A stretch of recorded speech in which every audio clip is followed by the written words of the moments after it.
Shalom, saudara dan saudari, selamat datang kembali. Apa yang dibutuhkan agar dua orang yang sama-sama punya kelemahan bisa membangun pernikahan yang justru mengubah mereka jadi lebih baik? Kebenaran, kasih. Ya, tapi tanpa anugerah, kebenaran dan kasih justru bisa saling melukai, bukan membangun. Sebelum kita masuk lebih dalam, mari kita mulai dengan membaca firman Tuhan.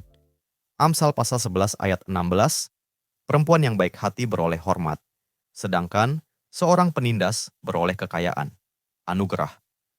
Kata Ibrani di awal Amsal ini sering diterjemahkan sebagai baik hati, menawan, atau indah. Tapi maknanya yang paling tepat adalah penuh anugerah. Ini menggambarkan seseorang yang tidak seperti orang yang kasar dan kejam, mampu menunjukkan belas kasih, kesabaran, dan kebaikan yang tidak layak diberikan. Dalam pernikahan, ini sangat penting. Pertumbuhan dan perubahan hanya bisa terjadi kalau kebenaran disampaikan dengan kasih. Tapi banyak orang gagal di satu sisi atau sisi lainnya. Ada yang enggan menegur karena takut menyakiti.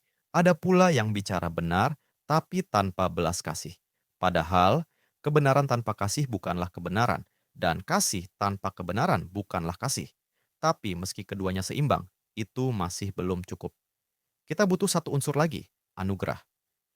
Bayangkan seperti batu permata yang diasah, tanpa bahan penghalus, batu-batu itu justru akan saling merusak. Tapi dengan bahan itu, mereka saling membentuk dan menjadi indah. Itulah kuasa Injil. Injil memberi kita kekuatan untuk bertobat tanpa malu dan mengampuni tanpa rasa lebih baik dari orang lain.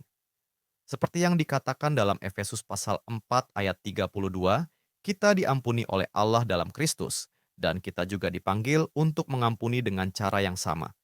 Anugerah bukan kelembutan yang lemah, tapi kekuatan ilahi untuk memulihkan dan membangun kembali. Mari kita berhenti bentar dan mikir. Kalau kamu sudah menikah, apakah kamu dan pasangan saling menunjukkan anugerah bukan hanya lewat kata-kata, tapi juga lewat pertobatan dan pengampunan yang nyata? Kalau kamu belum menikah, apakah kamu sudah cukup melatih diri memberi anugerah dalam persahabatan agar nanti bisa membawanya ke dalam pernikahan?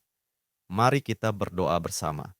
Tuhan Yesus, dalam perjanjian-Mu dengan kami, Engkau menunjukkan anugerah dan belas kasih yang tak pernah habis. Engkau mengampuni bukan untuk membiarkan kami tinggal di dosa, tapi supaya kami berubah menjadi kudus dan tak bercacat. Seperti yang dikatakan dalam Efesus pasal 5 ayat 27, biar roh-Mu bekerja dalam hati kami.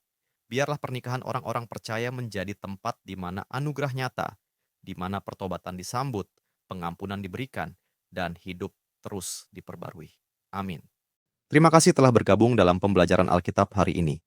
Jika Anda merasa diberkati melalui firman ini, bagikan kepada keluarga dan teman-teman Anda. Jangan lupa untuk like video ini, tinggalkan komentar, dan subscribe channel kami agar kita dapat terus belajar dan bertumbuh bersama dalam firman Tuhan. Tuhan Yesus memberkati.